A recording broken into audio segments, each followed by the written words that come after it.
Hello friend, कैसे हो आप सब लोग। आई होप कि आप सब ठीक होगे। My name is Saraswati Yadav और आज का जो हमारा टॉपिक है वो है पृथ्वी के आंतरिक संरचना के स्रोत।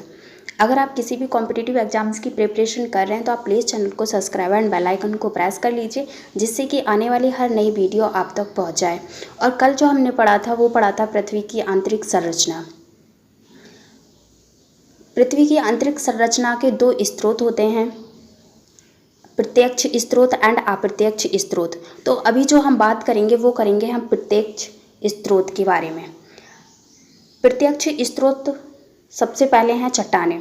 पृथ्वी से सबसे आसानी से उपलब्ध ठोस पदार्थ धरातलीय चट्टानें हैं, अथवा वे चट्टानें हैं जो हम खनन क्षेत्रों से प्राप्त करते हैं। दक्षिण अफ्रीका की सोने की खानें 3 से 4 किलोमीटर तक गहरी हैं। इनसे ज़्यादा गहराई में जा पाना असंभव है, क्योंकि उतनी गहराई पर तापमान बहुत अधिक होता है। अब आप कहेंगे कि प्रत्यक्ष स्रोत कौन से होते हैं, प्रत्यक्ष स्रोत किन्हें कहते हैं। तो चट्टानें प्रत्यक्ष स्रोत का बहुत बड़ा केंद्र होता है। पृथ्वी से सबसे आसानी से उपलब्ध ठोस पदार्थ धरातलीय चट्टानें हैं। तो हम चट्टानों के अध्ययन से पृथ्वी की आंतरिक संरचना की कल्पना कैसे करेंगे। जैसे मान किया जाए उसके घनत्व पर उस उपस्थिति पदार्थ का अध्ययन किया जाए, फिर नीचे जो गहराई में कुछ 3 से 4 किलोमीटर तक की गहराई में कुछ चट्टानें मिली या फिर उनका अध्ययन किया। अब हमने देखा कि रासायनिक संगठन कैसे बदला और हमने देखा कि घनत्व कैसे बदला, तापमान कैसे बदल रहा है। तो उससे एक आइडिया क्या लगेगा कि ऐसा तापमान परिवर्तन पर यह कैसे बदलाव हो रहा है। तो ऐसे हम सोच सकते हैं कि जैसे जैसे घनत्व बढ़ेगा तो उसके अंदर कुछ रासायनिक पदार्थ हो सकते हैं। तो चट्टानों का अध्ययन करने से यह आइडिया लगता है कि 3 से 4 किलोमीटर तक की गहराई में चट्टानों की संरचना में रासायनिक रूप से घनत्व में यह बदलाव हुआ है। तो पूरी गहराई में कैसे बदलाव होंगे, उससे वैज्ञानिकों को आइडिया लगता है कि आंतरिक रूप से पृथ्वी ऐसी होगी। तो पहला प्रत्यक्ष परिणाम, चट्टानें कहीं ना कहीं हमारी मदद करती हैं कि पृथ्वी की आंतरिक संरचना के अध्ययन करने के लिए।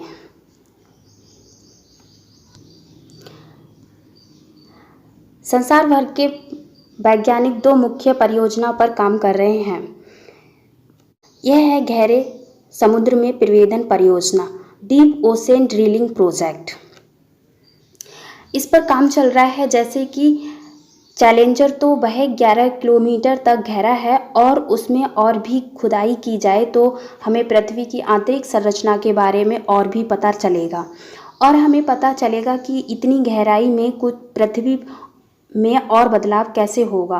ये अद्भुत है कि उन्होंने अपनी सारी चीज़ें खोज ली हैं कि हमारे पास ब्रह्मांड के बारे में बहुत सी जानकारी है, लेकिन आज तक हमारे पास पृथ्वी की आंतरिक संरचना की जानकारी केवल अप्रत्यक्ष रूप से है, और प्रत्यक्ष रूप से जानकारी हम केवल चट्टानों से प्राप्त करते हैं। सेकंड, महासागरीय प्रवेदन परियोजना, integrated ocean drilling project, most important है। आज तक सबसे गहरा प्रवेदन ड्रिलिंग अर्कटिका महासागर में कोला क्षेत्र में, मोस्ट इम्पोर्टेंट है, कोला क्षेत्र में 12 किलोमीटर की गहराई तक किया गया है। आज तक का सबसे गहरा प्रवेदन ड्रिलिंग अर्कटिका महासागर में कोला क्षेत्र में अभी तक सबसे गहरा छेद हो पाया है, जो 12 किलोमीटर तक है। नेक्स्ट है हमारा प्रत्यक्ष स्रोत, ज्वालामुखी उद्गार। प्रत्यक्ष जानकारी का एक अन्य स्रोत है। कभी ज्वालामुखी उद्गार से लावा पृथ्वी के धरातल पर आता है तो यह प्रयोगशाला अन्वेषण के लिए उपलब्ध होता है। यद्यपि इस बात का निश्चित कर पाना कठिन होता है कि यह मैग्मा कितनी गहराई से निकला है। ज्वालामुखी उद्गार, इससे क्या होता है, क्योंकि इससे गहराई वाली चीज़ें बाहर आती हैं, तो जब ये ठंडा होता है तो हमें पता चलता है कि गहराई में क्या चीज़ें थी। वहाँ का रासायनिक कॉम्बिनेशन कैसा था, वहाँ के पदार्थ किस तरीके के थे और तापमान जब ठंडा हो जाता है तो वह कैसे बदल रहे हैं। इस बात से भी पता चलता है कि पृथ्वी की आंतरिक संरचना कैसी होगी। सतह के अंदर वाला पदार्थ मैग्मा कहलाता है तथा बाहर जो पृथ्वी के बाहर आ जाता है उसे लावा कहते हैं। ज्वालामुखी उद्गार से भी हमें बहुत कुछ पता चलता है कि पृथ्वी की आंतरिक संरचना कैसी रही होगी। अब पढ़ेंगे हम अप्रत्यक्ष स्रोत। तो अप्रत्यक्ष स्रोत में सबसे पहले है पदार्थ के गुणधर्म। मोस्ट इम्पोर्टेंट है पदार्थ के गुणधर्म के विश्लेषण से पृथ्वी की आंतरिक भाग का अप्रत्यक्ष जानकारी प्राप्त होती है। खनन प्रक्रिया से हमें पता चलता है कि पृथ्वी के धरातल से गहराई बढ़ने के साथ साथ तापमान दबाव में भी वृद्धि होती है। इतना ही नहीं, हमें ये भी पता चलता है कि गहराई बढ़ने के साथ साथ पदार्थ का घनत्व भी बढ़ता है। मोस्ट इम्पोर्टेंट है तापमान, दबाव व घनत्व में इस परिवर्तन की दर को आंका जा सकता है। गुणधर्म बहुत मदद करते हैं, जैसे कि तापमान अधिक होगा तो पदार्थ कैसे बदलेंगे, पदार्थों का गुण किन तरंगों के आइडिया लगता है कि अंदर क्या रहा होगा। अब यहाँ समझने कि अंदर तो कोई जा नहीं सकता, लेकिन किताबों में बता दिया गया है कि पृथ्वी का तापमान कितना है। दाब, तापमान, घनत्व से भी हमें अप्रत्यक्ष रूप से ही जानकारी मिलती है कि अंदर से कैसी होगी। नेक्स्ट है हमारा घनत्व। पृथ्वी की औसत का घनत्व 5.5 किलोग्राम प्रति घन सेंटीमीटर है। उसके भार परत का घनत्व 3.0, मध्य का 5.0 तथा अंतरतम का घनत्व 11 से 13.5 ग्राम प्रति घन सेंटीमीटर है, जो यह सिद्ध करता है कि संगठन के आधार पर पृथ्वी की आंतरिक संरचना कई भागों में विभक्त है। नेक्स्ट है हमारा दबाव। दबाव बढ़ने से घनत्व बढ़ता है। दबाव के कारण यहाँ पर पाए जाने वाले पदार्थों के अधिक घनत्व है।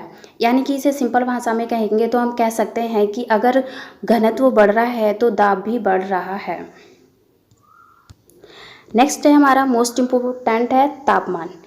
सामान्य रूप से 8 किलोमीटर तक की पृथ्वी की गहराई में प्रवेश करने पर प्रति 32 किलोमीटर पर प्रति डिग्री सेंटीग्रेड तापमान की वृद्धि होती है, परंतु इसके बाद तापमान में गहराई के साथ वृद्धि की दर कम हो जाती है।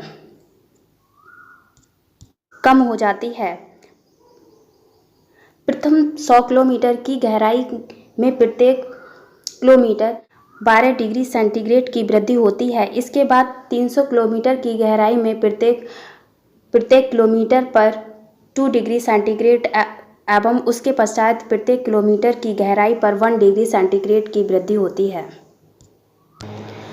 यानी कि हम सिंपल भाषा में कह सकते हैं कि जैसे जैसे गहराई बढ़ती जाएगी वैसे वैसे तापमान में होने वाली वृद्धि घटती जाएगी। मोस्ट इम्पोर्टेंट लाइन है, जैसे जैसे गहराई बढ़ती जाएगी वैसे वैसे तापमान में होने वाली वृद्धि घटती जाएगी। दूसरा है हमारा गुरुत्वाकर्षण बल। मोस्ट इम्पोर्टेंट है। यह गुरुत्वाकर्षण बल ध्रुवों पर अधिक एवं भूमध्य रेखा पर कम होता है। पृथ्वी के केंद्र से दूरी के कारण गुरुत्वाकर्षण बल ध्रुवों पर कम तथा भूमध्य रेखा पर अधिक होता है। गुरुत्व का मान पदार्थ के द्रव्यमान के अनुसार बदलता रहता है। कि पृथ्वी की आंतरिक संरचना का गुरुत्वाकर्षण बल से कैसे पता चलता है, क्योंकि गुरुत्वाकर्षण बल इस द्रव्य के समानुपाती होता है। क्योंकि पृथ्वी के अंदर समान गुरुत्वाकर्षण बल समान नहीं है, क्योंकि कहीं कम है तो कहीं ज़्यादा है। इससे हमें पता चलता है कि कहाँ द्रव्यमान कम और कहाँ ज़्यादा होगा। जहाँ गुरुत्वाकर्षण ज़्यादा लग रहा है वहाँ द्रव्यमान का असर होगा। उससे द्रव्यमान की आकृति समझ आती है। तो गुरुत्वाकर्षण बल भी पृथ्वी की आंतरिक संरचना को समझने में मदद करता है।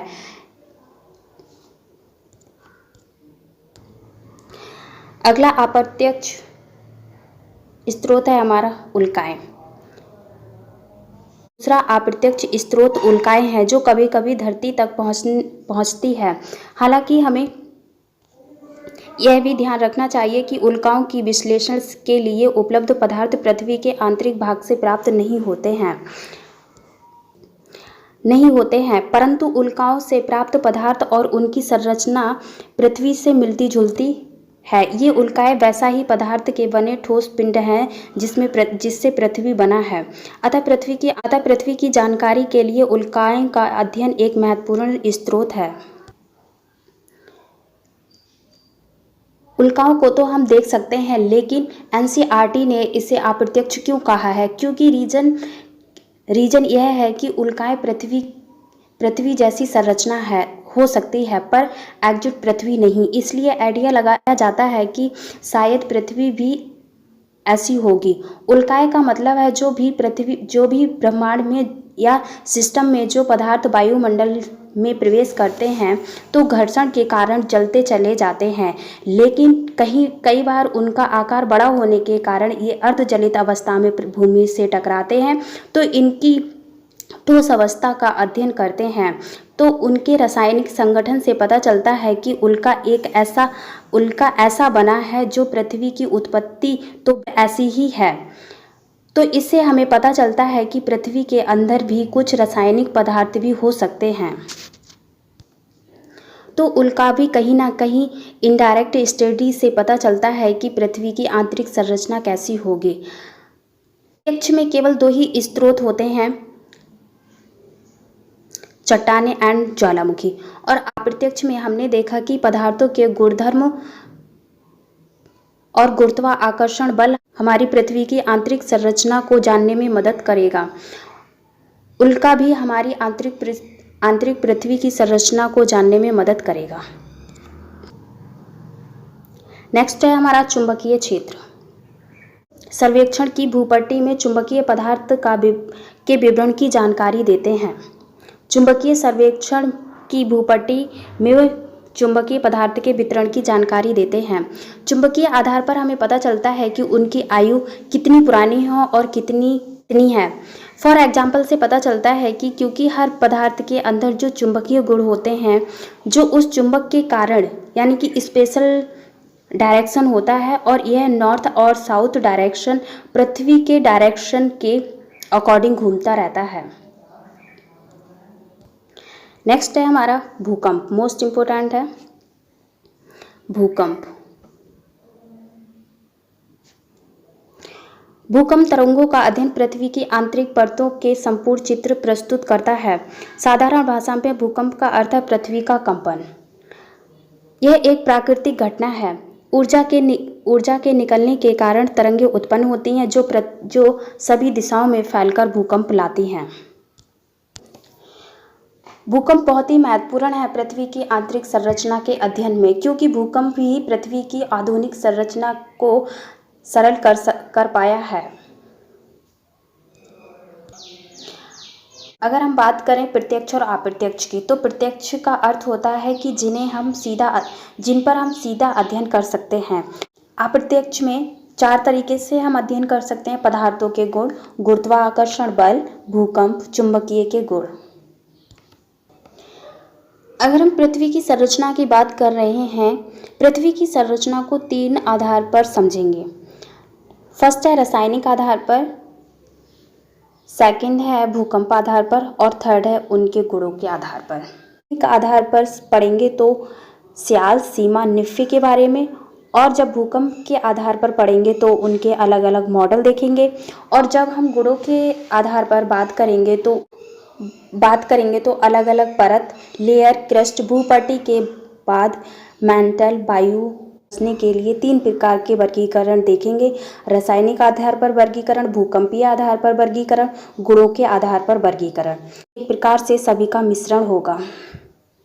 पृथ्वी की आंतरिक संरचना, पृथ्वी की विभिन्न परतें रासायनिक संगठन के आधार पर हम देख रहे हैं। पृथ्वी की विभिन्न परतें रासायनिक संगठन के आधार पर देखेंगे। पृथ्वी की संरचना को रासायनिक संगठन के आधार पर एडवर्ड सुवेस ने 3 भागों में विभक्त किया है।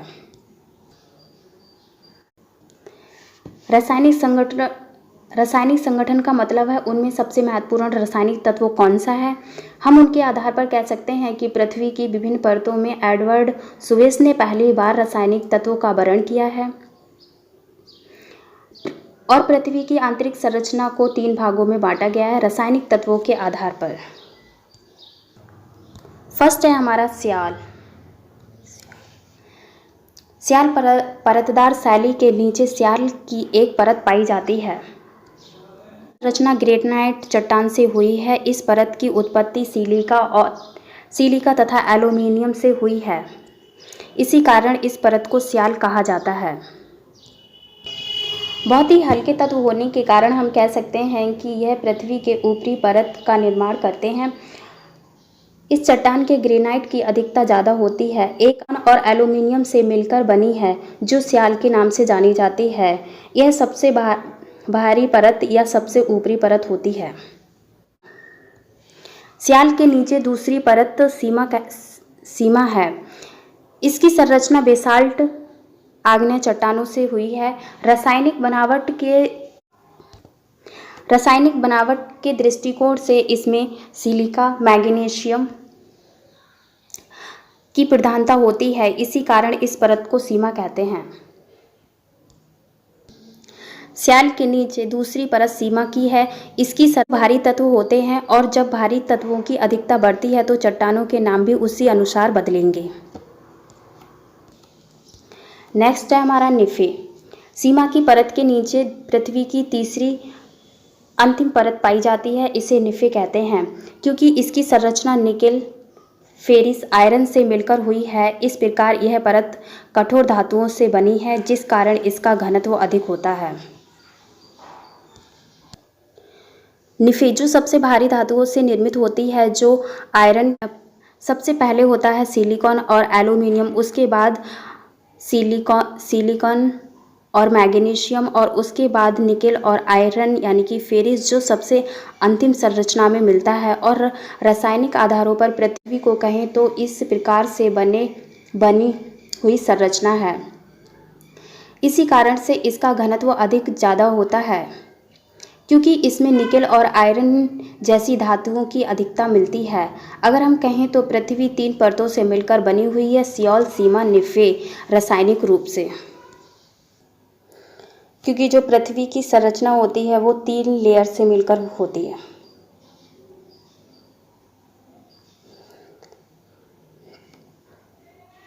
सबसे ऊपर है सियाल, सीमा और ये है निफे। इसीलिए इसका घनत्व सर्वाधिक होता है। आई होप कि आपको ये वीडियो अच्छी लगी होगी, तो प्लीज़ ज़्यादा से ज़्यादा लाइक एंड शेयर करें। मिलते हैं अगली वीडियो में, तब तक के लिए bye bye, take care, thank you so much.